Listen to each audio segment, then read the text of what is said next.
ಬಿಕ್ ಹಿಡ್ದಾಗ ಗೆಳೆಯರು ಕೇಳ್ತಾರೆ, ಯಾಕೋ ದೋಸ್ತ ಬಿಕ್ ಹಿಡ್ದವಲ್ಲ, ಯಾರು ನೆನಸಕತ್ಯಾರ? ಆವಾಗ ಆತ ಹೇಳ್ತಾನ, ಏನಿಲ್ಲಪ್ಪ, ಊರಾಗ ಮನೆ ದೊಡ್ಡದು ನಮ್ಮದು, ನಾ ಸಣ್ಣ ಬಿದ್ದಾಗ ಅಪ್ಪ ಸರಿ ಹೋಗ್ಯಾನ, ಇರೋಕ್ಕೆ ಒಬ್ಬಾಕೆ ತಾಯಿ, ಹೊತ್ತು ಮುಳುಗಿದ ಮೇಲೆ ಆಕೆಗೆ ಕಣ್ಣು ಕಾಣಂಗಿಲ್ಲ, ಸರಿಯಾಗಿ ಕಿವಿ ಕೇಳಂಗಿಲ್ಲ, ಇನ್ನು ಉಂಡಾಳೋ ತಿಂದಳೋ ಬೇಸದಳೋ ಪಾಡದಳೋ ಚೊಲದಳೋ ಹೆಂಗದಳು ಏನೋ, ಅದಕ್ಕೆ ನಮ್ಮವನ ಜೀವ ನನಗೆ ನೆನಸಕತ್ತೈತಿ, ಅದಕ್ಕೆ ನನಗೆ ಬಿಕ್ಕಿಡ್ದವ ಅಂತೇಳಿ ಅವ ತಾಯಿ ನೆನೆಸಿ ಒಂದು ಹನಿ ನೀರು ಕುಡಿತಾನ, ಬಿಕ್ ನಿಲ್ತವ. ಇದಕ್ಕೆ ಅಂಕಲಿ ಮಠಕ್ಕೆ ಹೋಗ್ತಾನ. ನಿರುಪಾದಿ ಗುರುಗಳ ಸೇವೆಯನ್ನು 12 ವರ್ಷಗಳ ಕಾಲ ಸೇವಾ ಮಾಡಿದ, ಅದ್ವೈತದ ಶಿಖಾಮಣಿಯಾದ. ಮುಂದೆ 18-20 ವರ್ಷಗಳ ಆದ ಮೇಲೆ ನವಲಗುಂದದ ಜವಳಗಿರಿಯ ಸ್ಮಶಾನದೊಳಗೆ ಕುಂತಾನ. ಊರು ಮಂದಿ ಅಂತಾರ, ಈ ಹುಡುಗ ಯಾರ ಮಗ, ಗಡ್ಡ ಬಿಟ್ಟಾನ, ಮೈ ಮೇಲೆ ಅರ್ಧ ಬಟ್ಟೆ ಅದಾವ, ಯಾರ ಮಗ ಅಂದಾಗ, ನಾಗವನ ಮಗ ಅಲ್ಲನ ಅವ, 6 ವರ್ಷ ಇದ್ದಾಗ ಮನೆ ಬಿಟ್ಟು ಹೋಗಿದ್ನಲ್ಲ ಅವನೇ ನಾಗಲಿಂಗ. ತಾಯಿಗೆ ಎಲ್ಲಿಲ್ಲದ ಆನಂದವಾಯಿತು. ತಾಯಿ ಅಂತಾಳ, ಹೋದ ಮಗ ಮರಳಿ ಬಂದನಲ್ಲ, ಹೋಗ್ರಿ ಕರ್ಕೊಂಡು ಬರ್ರಿ ಅಂತ ತಿಳ್ಕೊಂಡ ಗಂಡನಿಗೆ ಕಳಿಸಿದಾಗ ಸುಡಗಾಡೆಗೆ ಬಂದು ಕುಂತಾನ ಮಗ. ನಾಗಲಿಂಗ, ನಿಮ್ಮ ಅಣ್ಣ ನಾನು ನಿಮ್ಮವ್ವ ನಿನ್ನ ಕಾಯ್ದಿದ್ವು, ನೀನು ಬಾರೋ ಮನೆಗೆ ಬಾ ಅಂದ್ರ ನಾ ಬರ್ತೀನಿ ನಡಿ ಎಂದ. ತಂದೆ ತಾಯಿ ಅಣ್ಣ ತಮ್ಮರು ನಾಗಲಿಂಗನ ಬರುವಿಕೆಗಾಗಿ ಕಾಯ್ತಾರ. ರಾತ್ರಿ 10 ಗಂಟೆ ಆಯಿತು, 11 ಗಂಟೆ ಆಯಿತು, 12 ಗಂಟೆ ಆಯಿತು. ಸ್ಮಶಾನದಲ್ಲಿ ಕಾಲವನ್ನು ಕಳೆದ ನಾಗಲಿಂಗ ಬರಲೇ ಇಲ್ಲ. ಮಧ್ಯರಾತ್ರಿ 12ರ ಮೇಲೆ ಬಂದಾಕ್ಷಣ ತಂದೆಗೆ ಸಿಟ್ಟು ಬಂದಿತ್ತು. ನಾನು ಹೇಳಿ 5-6 ತಾಸಾಗದೆ, ಈಗ ಬಂದಿಯಲ್ಲ, ಹೋಗೋದು ಹೋಗಿದ್ದ ಹಾಳಾಗಿ ಆ ಕಡೆ ಹೋಗಬಾರ್ದ, ಮತ್ತೆ ಯಾಕೆ ಬಂದಿದ್ದಿ? ತಂದೆ ಕೋಪದಿಂದ ಅಂತಾನ, ಹೋಗೋದು ಹೋಗಿದೆ, ಆ ಕಡೆ ಹೋಗಬಾರ್ದ, ಮತ್ತೆ ಯಾಕೆ ಬಂದಿದಿ? ಹೋಗಿ ಹಂಗ ಭಿಕ್ಷೆ ಬೇಡ್ಕಂತ ಹೋಗುವಂದಾಗ ಸಿಕ್ಕಿತು ನನಗೆ ಅಪ್ಪನ ಅಪ್ಪಣೆಯೇ ಸಿಕ್ಕಿತು. ಅಂದು ಜನ್ಮ ಕೊಟ್ಟ ತಾಯಿ ಅಪ್ಪಣೆ ಕೊಟ್ಟಳು, ಇಂದ ನಮ್ಮಪ್ಪ ನನಗೆ ಅಪ್ಪಣೆ ಕೊಟ್ಟ. ಒಬ್ಬ ವ್ಯಕ್ತಿ ಬ್ರಹ್ಮಚಾರಿ ಆಗಬೇಕಾದ್ರೆ, ಮಠಕ್ಕೆ ಸ್ವಾಮಿ ಆಗ್ಬೇಕಾದ್ರೆ ತಂದೆ ತಾಯಿ ಸಂಪೂರ್ಣ ಒಪ್ಪಿಗೆ ಇರಬೇಕು, ಬಲವಂತ ಮಾಡೋಕ್ಕೋ ಬರೋಂಗಿಲ್ಲ. ಅವಧೂತ ನಾಗಲಿಂಗ ಶಿವಯೋಗಿ, ಅಜಾತ ನಾಗಲಿಂಗ ಶಿವಯೋಗಿ ಭವತಿ ಭಿಕ್ಷಾಂದೇಹಿ ತಿಳ್ಕೊಂಡು ತಂದೆ ತಾಯಿಯ ಮನೆಗೆ ಮೊದಲನೇ ಭಿಕ್ಷೆ ನಿಮ್ಮದಾಗಲಿ, ಭವತಿ ಭಿಕ್ಷಾಂದೇಹಿ ತಿಳ್ಕೊಂಡು ಭಿಕ್ಷೆ ಬಿಡುವಾಗ ತಾಯಿ ನಾಗಮ್ಮ ಕಣ್ಣೀರು ಹಾಕ್ತಾಳ.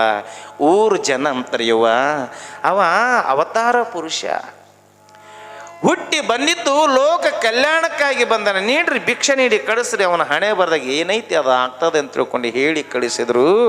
ನವಲಗುಂದದ ನಾಗಲಿಂಗ ಶಿವಯೋಗಿ ತಂದೆ ತಾಯಿಯ ಒಪ್ಪಿಗೆಯನ್ನು ತಗೊಂಡು ಅಜಾತನಾದ, ಲೋಕದೊಳಗ ಪವಾಡ ಪುರುಷನಾದ, ಶರೀಫನ ಗೆಳೆಯನಾದ. ಕಾರಣ ಯಾವ ಮಹಾತ್ಮರು ಹೆಂಗಿರ್ತಾರ ಲೋಕದೊಳಗೆ ಹೇಳಕ್ಕಾಗೋದಿಲ್ಲ. ಈ ಪ್ರಪಂಚದೊಳಗ ಅವರು ಬಾಯಾಗ ಯಾವ ಸಮಯಕ್ಕೆ ಏನು ಮಾತುಗಳು ಬರ್ತವೋ ಗೊತ್ತಿಲ್ಲ. ಹಂಗ ಚಿಕ್ಕ ವಯಸ್ಸಿನವನಾಗಿರುವಂಥ ಶರೀಫ್ ಅಂತನ, ನಿಮ್ಮಪ್ಪ ಯಾರೋ ಅವನೇ ನಮ್ಮಪ್ಪ ಅಂದಾಗ ಗುರು ಗೋವಿಂದ ಭಟ್ರು ಬಹಳ ಆನಂದ ಪರವಶರಾದರು. ಇದುವರೆಗೂ ನಾನು ಕಾದು ಕುಳಿತಿರಬಹುದಾಗಿರುವಂಥ ಶಿಷ್ಯ, ಯೋಗ್ಯವಾದ ಶಿಷ್ಯ ಸಿಕ್ಕ ನನಗೆ ನಾನೇ ಭಾಗ್ಯವಂತ, ನಾನೇ ಪುಣ್ಯವಂತ ಅಂದಾಗ, ಅಜ್ಜುಮ, ಹಿಮಾಮ, ಇವನ್ನ ನನಗೆ ಒಪ್ಪಿಸ್ರಿ, ನನಗೆ ಬಿಡ್ರಿ, ನನ್ನ ಮಠಕ್ಕೆ ಬಿಡ್ರಿ ಅಂದಾಗ ಜನ್ಮ ಕೊಟ್ಟಿರುವಂಥ ತಾಯಿ ಅಂತಾಳೆ, ಸ್ವಾಮಿ 9 ತಿಂಗಳ ಹೊತ್ತು ಹೆತ್ತು ಮುತ್ತಿಟ್ಟು ತುತ್ತಿಟ್ಟು ಕರಳನ್ನ ಕತ್ತರಿಸಿ ಹಡೆದ ನನ್ನ ಮಗನನ್ನು ನಾನು ಹೀಗೆ ಕಳಿಸಲಿ, ಇರುವನೊಬ್ಬನೇ ಮಗ, ನಾವಲ್ಲೇ ಎಂದಾಗ ಹಿಮಾಮ ಸಾಹೇಬರು ಹೇಳ್ತಾರ, ಯೋಗ್ಯವಾದ ಗುರು ಮನೆ ತನಕ ಬಂದಾನ, ಒಲ್ಲೆ ಅನಬೇಡ ಹಜ್ಜುಮ. ಕಳಸದ ಗುರು ಗೋವಿಂದ ಭಟ್ರು ಅಂದ್ರೆ ಸಾಮಾನ್ಯರಲ್ಲ. ಅಂತ ಗುರುಗಳು ನಮ್ಮ ಮನೆಗೆ ಬಂದ ಮಗನ ಕೇಳ್ತಾರಂದ್ರ, ಕೊಡು, ವಿದ್ಯಾವಂತನಾಗಲಿ, ಬುದ್ಧಿವಂತನಾಗಲಿ, ಸಂಸ್ಕಾರವಂತನಾಗಲಿ ಕೊಡು ಅಂದಾಗ ತಾಯಿಯ ಮನಸ್ಸು ಒಪ್ಪೋದಿಲ್ಲ. ಕಾರಣ ಇರೋದು ಒಂದ ಕೂಸ, ಕೊಟ್ಟ ನಾನೇನು ಮಾಡಲಿ ಅಂತಾಳ ತಾಯಿ. ಅದಕ್ಕೆ 10 ದೇವರ ಪೂಜಿಸುವುದಕ್ಕಿಂತ ಹೆತ್ತವ್ವಳನ್ನು ಪೂಜಿಸಬೇಕು. ಜನ್ಮ ಕೊಟ್ಟಂಥ ತಂದೆ ತಾಯಿಗಿಂತ ದೇವರು ಯಾರೂ ಇಲ್ಲ ಅನ್ನೋದು ಲೋಕದೊಳಗ ಶರಣ ಸಂತ ಮಹಾತ್ಮರು, ತಂದೆ ತಾಯಿಗಳ ಸೇವೆ ಮಾಡಿದವರು ಬಹಳ ದೊಡ್ಡವರು ಈ ಲೋಕದಾಗ. ನಾವು ಸಹಿತ ಮಕ್ಕಳಿಗೆ ಒಳ್ಳೆಯ ಸಂಸ್ಕಾರನ ಕಲಿಸಬೇಕು. ಉಡಾಳಿದ್ದ ಮಗ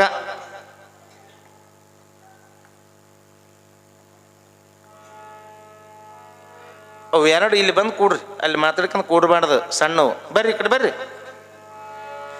ವಿಶ್ವೇಶ್ವರ ಮಹಾರಾಜ ಕೀ ನೀವು ಅನ್ನಬೇಡ್ರಿ ಅವ್ವ, ಒಟ್ಟು ಅನ್ನಬೇಡ್ರಿ, ಆಗಿದ್ದಾಗಲಿ ನೋಡಮ್ಮ. ನಮ್ಮ ಶರಣರು ಹೇಳ್ತಾರೆ ಇವತ್ತು ವಿಶ್ವೇಶ್ವರ ಮಹಾರಾಜ ಕೀ. ಈಗ ನಮ್ಮ ತಾಯಿ ಒಳಗಂತೈತಿ ನೋಡಮ್ಮ, ಶಾಂಭವಿ ಮಾತಾ ಕಿ. ಅಯ್ಯಯ್ಯ ನಮಗೆ ಬೇಕು ಬೇಡ ಅಯ್ಯ ಅನ್ನಂಗಾಗೈತೆ. ನುಡಿಬೇಕವ್ವ, ಶಿವನಾಮ ನುಡಿಬೇಕವ್ವ. ಒಂದು 25-30 ವರ್ಷಗಳ ಹಿಂದೆ ಕೆಲವೊಂದು ನಂಬಿಕೆ ಇದ್ದವು. ಅಡಿಗೆ ಮಾಡ್ಕೋಂತ ತಾಯಿ ಅಡಿಗೆ ಮಾಡ್ಕೋಂತ ಕುಂತಾಗ ಒಲ್ಲಿ ಗೊರ್ರ ಅಂತ ಶಬ್ದ ಮಾಡಿತ್ತಂದ್ರೆ ಇವತ್ತು ಯಾರ ಬೀಗರು ಬರ್ತಾರ. ಫೋನ್ ಇದ್ದಿಲ್ಲ ಏನಿದ್ದ ಆಗಿನ ಕಾಲಕ್ಕೆ ನಂಬಿಕೆ. ಒಲಿ ಒದಿರ್ತಂದ್ರೆ ಯಾರ ಬೀಗರು ಬೇಸ್ದರು ಬರ್ತಾರ ಅಂತ ಅದೊಂದು ನಂಬಿಕೆ ಇತ್ತು. ಯಾರ್ದಾದ್ರೂ ಕೈ ಕಾಲು ಹಿಂಗೆ ಕೆರೆಕತ್ತಿದ್ವು ಅಂದ್ರೆ ಇವತ್ತೇನೋ ಜಗಳ ಆಗ್ತೈತೆ ನೋಡ್ರಿ. ಸುಮ್ಮನೆ ಜಗಳ ಆಡ್ತಿದ್ವು. ಅತ್ತಿ ತುರ್ಬ ಸೊಸಿ ಕೈಯಾಗ, ಸೊಸಿ ತುರ್ಬ ಅತ್ತಿ ಕೈಯಾಗ ಜಗಳ ಆಡ್ತಿದ್ವು ಅವಾಗ. ಅದು ಹೋತು. ಇದು ಯಾರಾದ್ರೂ ನೆಂಟ್ರು ಗಿಂಟ್ರು ಬರೋರು ಇದ್ರೆ ನೆನೆಸ್ಕೊಂಡ್ರೆ ಏನು ಬರ್ತಿದ್ವು, ಈ ಬಿಕ್ ಅಂತಲ್ಲ, ಗೊತ್ತೈತೇನ ಬಿಕ್? ಗೊತ್ತದಲ್ಲ? ಇದು ಬಿಕ್. ತಾಯಿ ಇರೋ ಒಬ್ಬನ ಮಗ ಬಹಳ ಚಂದ ಓದಿದ್ದ, ನೌಕರಿ ಬಂತು, ನೌಕರಿ ಮಾಡಕ್ಕಂತೇಳಿ ತಾಯಿಯನ್ನು ಬಿಟ್ಟು ಬಹಳ ದೂರ ದೇಶಕ್ಕೆ ಮಗ ನೌಕರಿ ಮಾಡೋಕ್ಕೆ ಹೋಗಿದ್ದ. ಇದು ಈಗಿಂದಲ್ಲ, 40 ವರ್ಷಗಳಿಂದ. ಫೋನು ಮೊಬೈಲ್ ಬರೋಕ್ಕಿಂತ ಮುಂಚೆ ಜೀವನ, ಟಿ ವಿ ಬರೋಕ್ಕಿಂತ ಮುಂಚೆ ಜೀವನ. ಹೋಗಿ ಒಂದು 6-7 ತಿಂಗಳಾಗಿತ್ತು. ಹಳ್ಳ್ಯಾಗ ಒಬ್ಬಾಕೆ ತಾಯಿ ತಂದೆ ಸರಿ ಹೋಗಿದ್ದ. ತಾಯಿ ಒಬ್ಬಾಕೆ ಹೊತ್ತು ಮುಳುಗಿದ ಮೇಲೆ ಆ ಹೆಣ್ಮಗಳಿಗೆ ಕಣ್ಣು ಕಾಣ್ತಿದ್ದಿಲ್ಲ. ಆ ಹೆಣ್ಮಗಳು ಇನ್ನೇನು ಹೊತ್ತು ಮುಳುಗಕತ್ತಿತ್ತು. ಹೊತ್ತು ಮುಳುಗೋ ಸಮಯದೊಳಗೆ ಮನೆ ಮುಂದೆ ಕಟ್ಟಿ ಮೇಲೆ ಪಡಸಲೆಗೆ ಕುಂತಿದ್ಲು. ಪಡಸಲೆಗೆ ಕುಂತು ಹಿಂಗೆ ಪಡಸಲೆಗೆ ಏನೈತೆ ಜ್ವಾಳ ಹಸರು ಮಾಡ್ಕೊಂತ ಕುಂತಿದ್ಲು. ಆ ಜ್ವಾಳ ಹಸರು ಮಾಡ್ಕೊಂತ ಕುಂತಾಗ ಬಿಕ್ ಹಿಡ್ದು ಆ ಮುದುಕಿಗೆ ಅಂತ ಹಿಂಗೆ ಬಿಕ್ ಹಿಡ್ದು. ಆ ಬಿಕ್ ಹಿಡ್ದಾಗ ಓಣೆಗಿನ ಹೆಣ್ಮಕ್ಳೆಲ್ಲ ಕೇಳ್ತಾರೆ, ಯಾಕವ ಬಿಕ್ ಹಿಡ್ದವಲ್ಲ ಯಾರು ನೆನಸಾಕತ್ಯಾರ, ಬಿಕ್ ಹಿಡ್ದವಲ್ಲ ಯಾರು ನೆನಸಾಕತ್ಯಾರ ಅಂದಾಗ ಅವಾಗ ಆ ತಾಯಿ ಹೇಳ್ತಾಳೆ, ಏನಿಲ್ಲ ಯವ್ವ, ನನ್ನ ಮಗ ನೌಕರಿ ಮಾಡೋಕೆ ಹೋಗಿ 6-7 ತಿಂಗಳಾಗೈತಿ. ಮತ್ತು ಅಲ್ಲಿ ಊಟ ಹೆಂಗೋ ಏನು ವ್ಯವಸ್ಥೆ ಏನು ಹೆಂಗೆ, ಅದಕ್ಕೆ ನನ್ನ ಮಗನ್ನ ನೆನೆಸಿ ಜೀವ ಬಿಕ್ ಹಿಡ್ದವ ಅಂಥೇಳಿ ಹೆಣ್ಮಗಳು ಒಂದು ಸ್ವಲ್ಪ ನೀರು ಕುಡ್ದಗಳನ್ನು ಬಿಕ್ ನಿಲ್ಲುತ್ತಿದ್ದು. ಇಲ್ಲಿ ಆ ತಾಯಿಯ ಮಗ ಗೆಳೆಯರೊಡನೆ ಊಟಕ್ಕೆ ಕುಂತಾಗ ಅವನಿಗೆ ಬಿಕ್ ಹಿಡಿತಾವ ಮಠ ಮಧ್ಯಾಹ್ನ. ಆ ಬಿಕ್ ಹಿಡ್ದಾಗ ಗೆಳೆಯರು ಕೇಳ್ತಾರೆ, ಯಾಕೋ ದೋಸ್ತ ಬಿಕ್ ಹಿಡ್ದವಲ್ಲ ಯಾರು ನೆನಸಾಕತ್ಯಾರ? ಆವಾಗ ಆತ ಹೇಳ್ತಾನ, ಏನಿಲ್ಲಪ್ಪ, ಊರಾಗ ಮನೆ ದೊಡ್ಡದು ನಮ್ಮದು, ನಾ ಸಣ್ಣವಿದ್ದಾಗ ಅಪ್ಪ ಸರಿ ಹೋಗ್ಯಾನ, ಇರೋಕ್ಕೆ ಒಬ್ಬಾಕೆ ತಾಯಿ, ಹೊತ್ತು ಮುಳುಗಿದ ಮೇಲೆ ಆಕೆಗೆ ಕಣ್ಣು ಕಾಣಂಗಿಲ್ಲ, ಸರಿಯಾಗಿ ಕಿವಿ ಕೇಳಂಗಿಲ್ಲ, ಇನ್ನು ಉಂಡಾಳೋ ತಿಂದಳೋ ಬೇಸದಳೋ ಪಾಡದಳೋ ಚಲೋದಳೋ ಹೆಂಗದಳು ಏನೋ, ಅದಕ್ಕೆ ನಮ್ಮವನ ಜೀವ ನನಗೆ ನೆನಸಕ್ಕೈತಿ, ಅದಕ್ಕೆ ನನಗೆ ಬಿಕ್ ಹಿಡ್ದವ ಅಂತೇಳಿ ಅವ ತಾಯಿ ನೆನೆಸಿ ಒಂದು ಹನಿ ನೀರು ಕುಡಿತಾನ, ಬಿಕ್ ನಿಲ್ತವ. ಇದು ಕರೆ ಇಲ್ರಿ ಅವ. ಇನ್ನು ಹೊಸದಾಗಿ ಮದುವೆಯಾಗಿರ್ತದ, ಹೊಸದಾಗಿ ಮದುವೆಯಾದಾಗ ಕೈ ತುಂಬ ಮ್ಯಾಂದಿ ಹಚ್ಚಿರ್ತಾರ. ಕೈ ತುಂಬ ಮ್ಯಾಂದಿ ಹಚ್ಚಿ ಅವಾಗ ಮನೆ ತುಂಬ ಬೀಗರು ಬಿಜ್ರು ನೆಂಟರು ಬಂದಿರ್ತಾರೆ, ಮೇಲು ಮುಸುಕ್ ಹಾಕಿರ್ತಾರೆ. ಹಿಂಗೆ ಯಾವ ಜೀವ ತಿನ್ನಕೈತೆ ನೋಡು ಇವತ್ತು ಬಂದಾವ.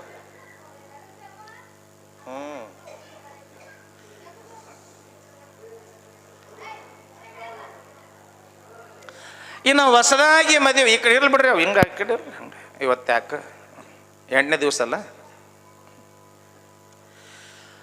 ಹೊಸದಾಗಿ ಮದುವೆ ಆಗಿತ್ತು. ಹೊಸದಾಗಿ ಮದುವೆ ಆದಾಗ ಕೈ ತುಂಬ ಬಳ್ಳಿ, ಆಮೇಲೆ ಬಹಳ ಸೂಕ್ಷ್ಮ ಆಗಿರ್ತಾರೆ, ಮನೆ ತುಂಬ ಮಂದಿ ಇರ್ತಾರೆ, ಕೈ ತುಂಬ ಮೆಹಂದಿ ಹಚ್ಚಿರ್ತಾರೆ, ಬಹಳ ಅಲಂಕಾರ ಆಗಿರ್ತಾಳೆ, ಹೆಣ್ಮಗಳು ಬಹಳ ಸೂಕ್ಷ್ಮ ಆಗಿರ್ತಾಳೆ. ಅದೇ ಮದುವೆ ಆಗಿ ಒಂದು 15 ದಿವಸ ಆಗಿರ್ತದೆ. 15 ದಿವಸ ಆದಾಗ ಹೆಣ್ಮಗಳನ್ನ ತವರು ಮನೆಗೆ ಬಿಟ್ಟು ಗಂಡ ಊರಿಗೆ ಹೋಗಿರ್ತಾನೆ. ಅವಾಗ ಈ ಹೆಣ್ಮಗಳಿಗೆ ಬಿಕ್ ಹಿಡಿತಾವೆ, ಸೂಕ್ಷ್ಮ ಬಿಕ್. ಇವು ಬೇರೆ, ಅವು ಕಬಾಡ್ ಬಿಕ್ ಬೇರೆ.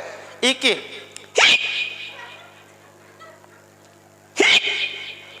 ಅಂತ ಬಿಕ್ ಹಿಡ್ದು ಹಿಂಗೆ ಬಿಕ್ ಹಿಡ್ದಾಗ ಮನೆ ತುಂಬ ಮಂದಿ ಇದ್ರಲ್ಲ, ಬಿಕ್ ಹಿಡ್ದಲ್ಲ ಯಾರು ಅನ್ಸ್ಕೊತಾರೆ ಹೇಳಿ, ಈಕಿ ಅವ್ರು ನೆನೆಸ್ಲಕತ್ತಾರು. ಯಾರು? ಅವ್ರು ಪಾಪ ಸಾಲ ಪಾಲ ಮಾಡಿ ಸೀರೆ ತಂದಿರ್ತಾನ ಅವ.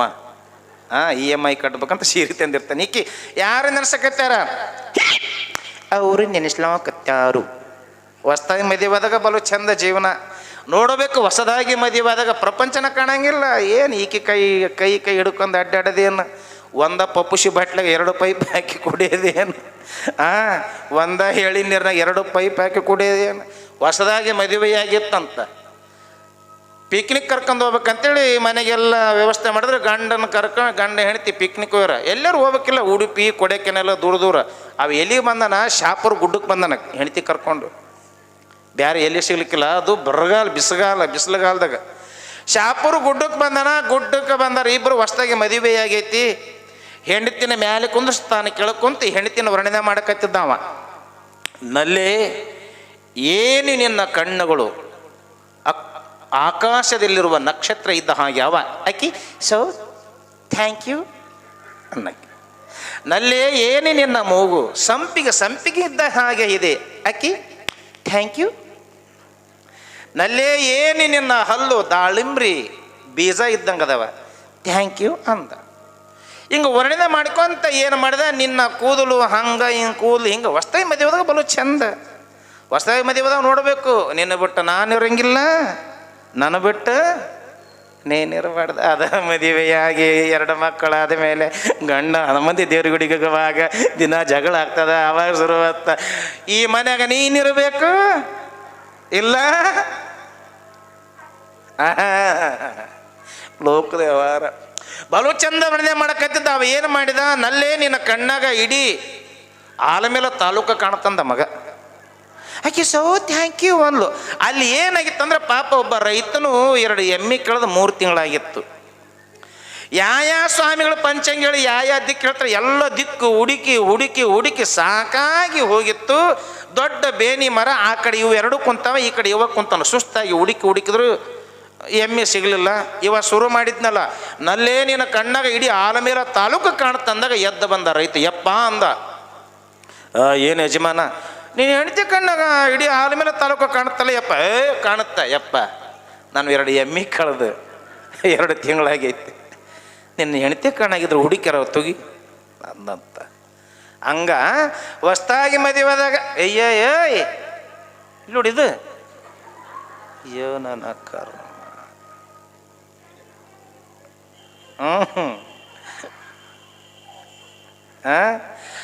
ಅವಾಗ ಯಾರು ನೆನೆಸಕತ್ತಾರೆ ಹೇಳಂದಕ್ಕಿಕ್ಕಿ ಅವ್ರು ನೆನೆಸಕ ಯಾರ ನಮ್ಮ ಯಜಮಾನ್ರು ನೆನೆಸಕತ್ತೆ ಅವರು.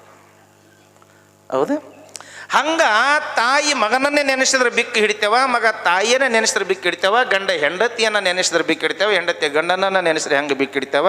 ಪುಣ್ಯಕ್ಷೇತ್ರವಾಗಿರುವಂಥ ಆಲಮೇಲ ಪುಣ್ಯಕ್ಷೇತ್ರ ವಿಶ್ವೇಶ್ವರ ದೇವಸ್ಥಾನದಾಗ ಪುರಾಣಕ್ಕೆ ಬಂದಿರುವಂಥ ಎಲ್ಲ ನನ್ನ ತಂದೆ ತಾಯಿಗಳು, ನೀವು ಜಯಘೋಷ ಮಾಡಿದ್ರ ವಿಶ್ವೇಶ್ವರನಿಗ ಕಾಳಮ್ಮಗೆ ಬಿಕ್ಕು ಹಿಡಿಬೇಕು. ಹಂಗೆ ಜಯಘೋಷ ಮಾಡ್ರಿ. ವಿಶ್ವೇಶ್ವರ ಮಹಾರಾಜ ಕಿ. ಮುಂದೆ ಕುಂತಾರ ಅಷ್ಟ. ಹಿಂದೆ ಕುಂತಾರ ನಮಗೆ ಯಾಕೆ ಕೊಡ